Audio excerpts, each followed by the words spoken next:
I'm about to update you guys about our an alternative ATM beside our Banco de Oro ATM, wherein we are encashing our daily payout system on the weekdays. I'm proud to announce that the weekend encashment with AIM Global China Trust ATM, just to remind you, it's Visa certified, okay, China Trust ATM, same day encashment.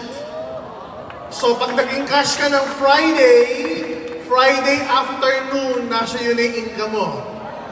Pag nag-encash ka ng Saturday afternoon, nasa ATM mo na. Pag nag-encash ka ng Sunday afternoon, nasa yun na rin. And if it so happen, weekdays, nag-encash ka, weekdays, BDO. Weekend, China Trust. Again, weekday, BDO, nag-encash ka kunwari ng, say, 5,000, panggalaw mo. And then in the middle of the day, nagkaroon ka ng emergency, pwede ka pang magkaroon ng emergency encashment using this ATM. Okay? May one-time password na makaka-receive ka sa cellphone mo that you will use to encash your emergency encashment. Am I clear? So how does this thing work? Ayan, it's already pre-approved. Pre-approved siya. So, pagkabigay sa'yo ng card, may 1 week activation kasi co-coordinate pa to sa head office ng China Trust. And then after a week, pwede mo rin siyang gamitin. It's 250 pesos for our distributor. The good news is that it will be available 10 days from now. So, 10 days from today, we are virtually 24/7 payout system. Not weekly, 24/7. Kahit alas 3 ng madaling araw, nagkaroon ka ng emergency, pwede ka mag-encash. Alas 5 ng madaling araw, nagkaroon ka ng emergency, pwede ka mag-encash. Power o power na power? Okay, 10 days from now. So, within 10 days, we'll be given yung sign-up form or forms to be filled up for China Trust. Siyempre, ang requirement lang nito, pakita mo lang yung BDO mo kasi na-KYC ka na namin, na know your customer ka na through the BDO.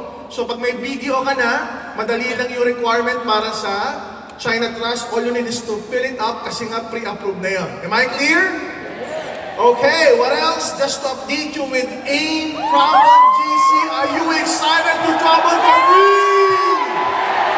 Okay, as what we promised last year, starting January, every 2 weeks, may aalis at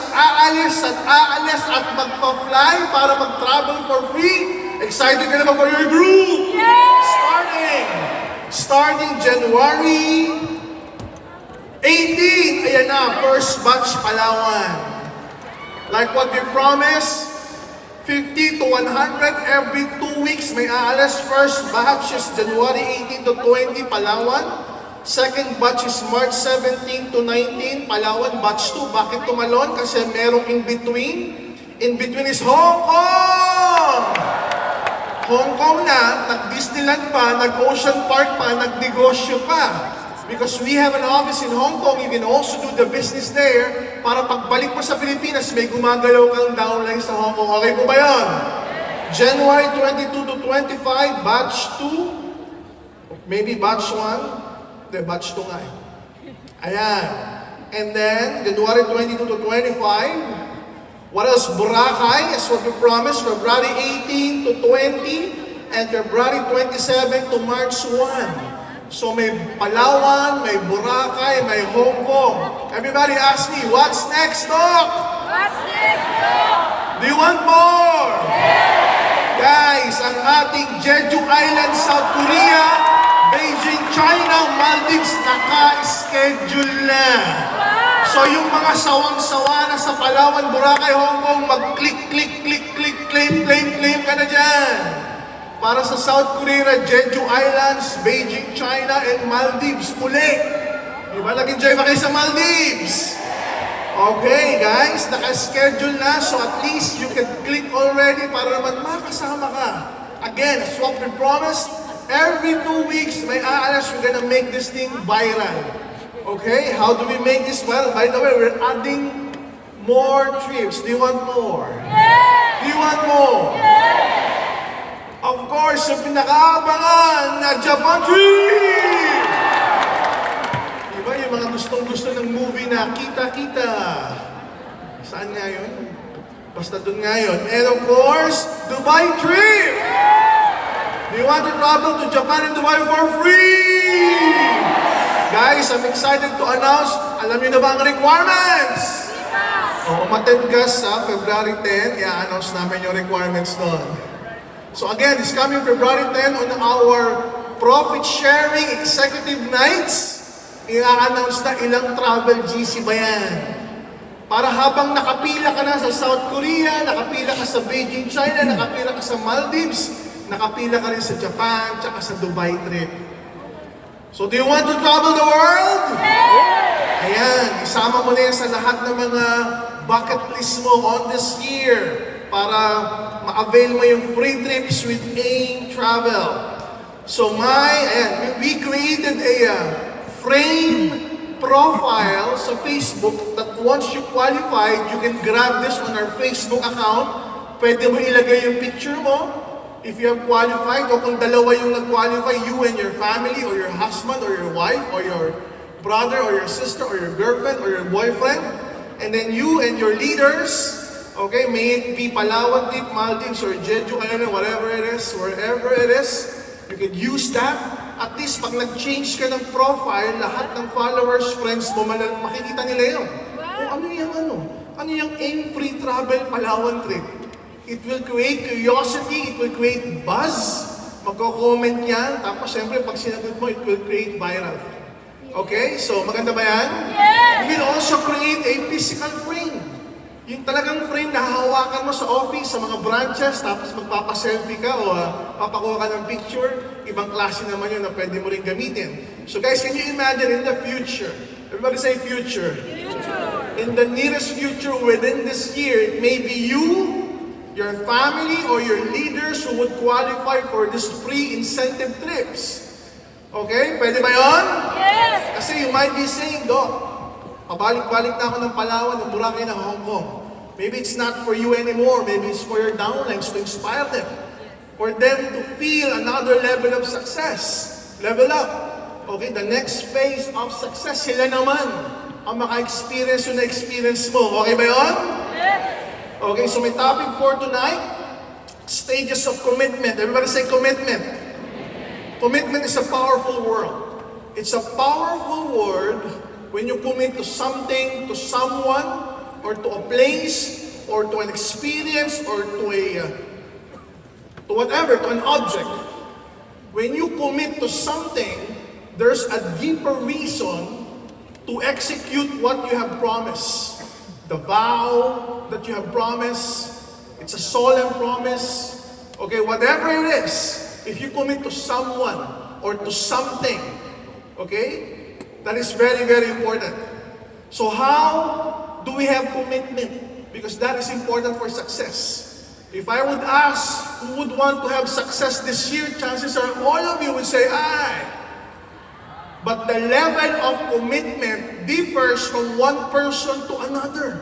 Baka mas gigil yung nandito kaysa nandun. Baka mas excited yung nandun kaysa nandito. Baka mas gusto talagang umasenso ng mga nandito kaysa nandun. It differs. Ngayon, hanggang kailan? Hanggang kailan yung gigil mo? Hanggang kailan yung passion, yung why, yung commitment mo? That's what we want to learn, and that's what I want to empower each and every one of you tonight. Stages. It starts from where? It levels up to another stage. And what's the ultimate stage? And how do we get attached to it? First stage of commitment, what do you need to do? Visualize. Everybody say visualize. Doc, ano ibig sabihin ng visualize? To look something into the future. Everybody say future. Now, you need to visualize every day. Everybody say daily visualize. For some other people, they thought, okay, mag-visualize ka one time, it's enough. No, it's not enough. You need to visualize every day. Ask me why. Because if you visualize every day, it keeps you going. If you visualize every day, it keeps you excited. It keeps the momentum going.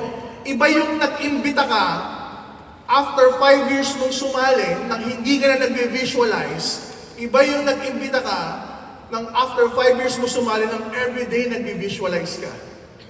Excited ka pa rin. Energetic ka pa rin. Yung passion mo nandun pa rin. You visualize what? You visualize yourself. Ano ko ngayon? Ano ko bukas? Ano ko 6 months from today? Ano ako by the end of this year? What are my personal achievements? Ano yung pamilya ko ngayon? How do they look like? What are their achievements? How do I see them? What are they gonna be 6 months from now, 1 year from today? How's my dreams? Ano yung short-term dreams ko? Ano yung long-term dreams ko? Ano yung dreams ko this year? How can I achieve them? What are those things? You think of them, you visualize them every day. May network. Ano yung itsura ng network ko ngayon? Ano yung itsura ng network ko 3 months from now, 6 months from now, 9 months from now, before the year ends? Siyempre gusto mo, dumadami yan. Tao-tao, mga bata, mga millennials, tapos mga centennials. Ayan. Taasan kami ng gusto magkaroon ng mga millennials na downline. Taasan kami ng mga sawang-sawa na sa centennials. You dream, you think, you visualize your network expanding to another network, expanding to another country. Saan nakarating na yung network ko? Luzon, Visayas, Mindanao lang ba?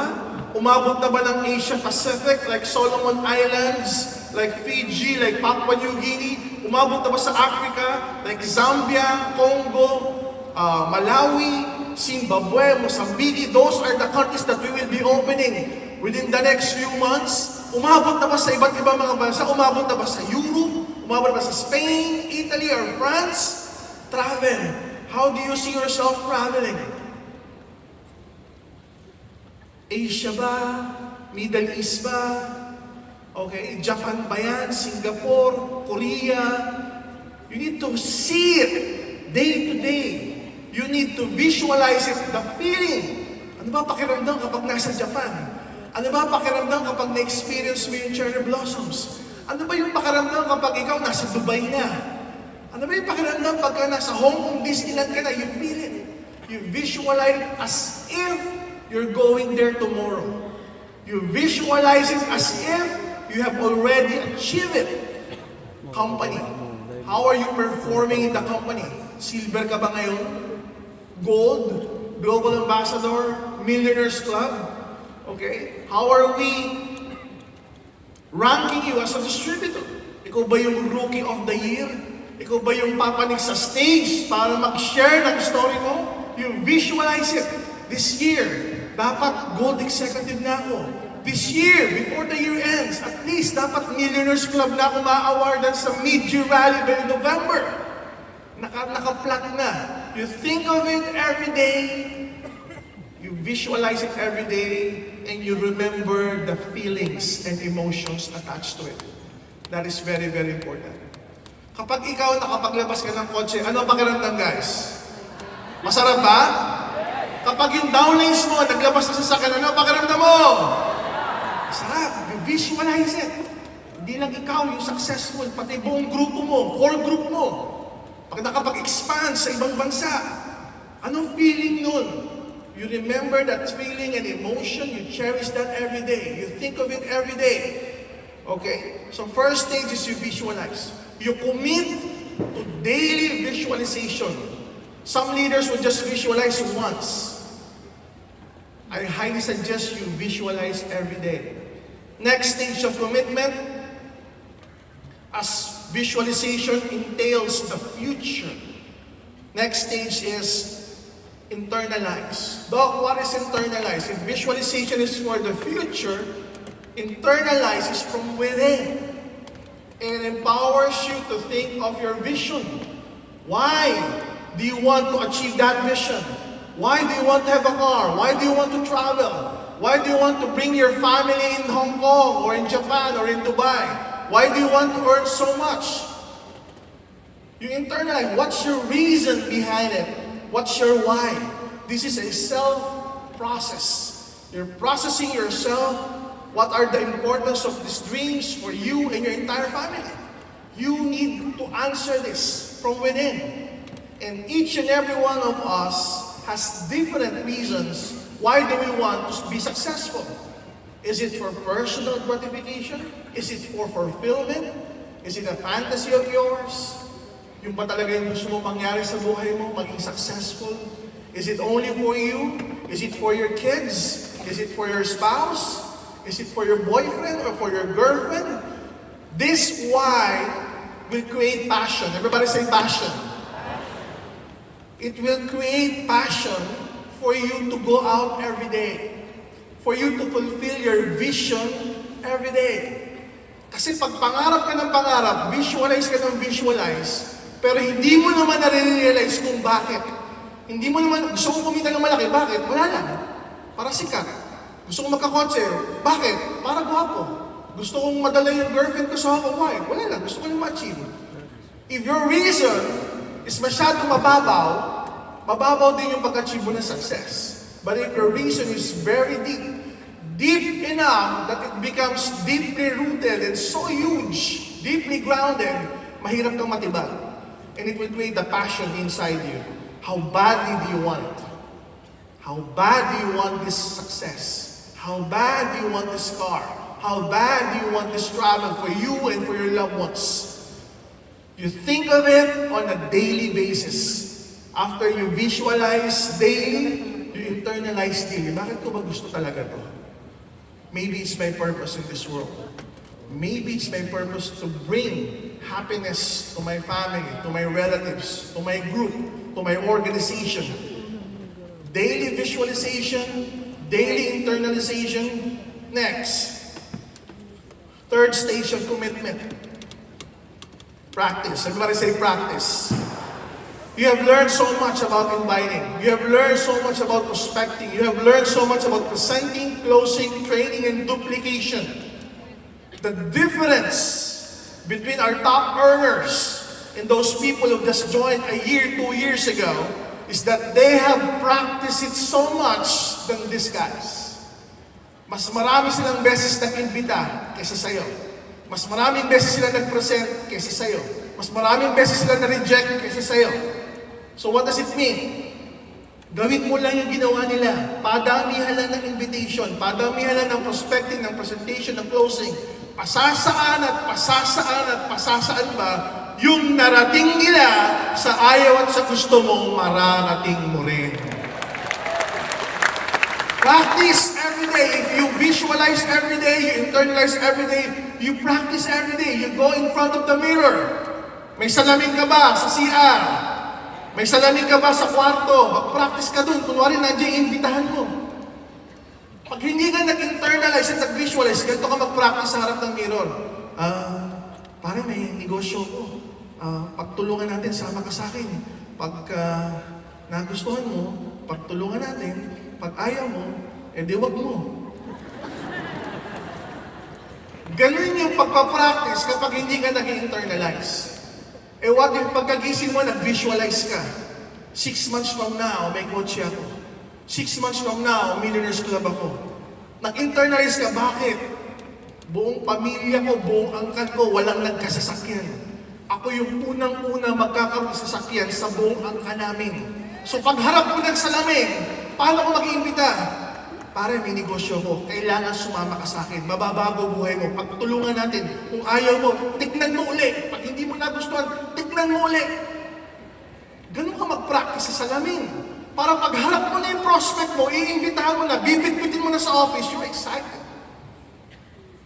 Kahit i-reject ka na, ng taas pa rin ang energy mo.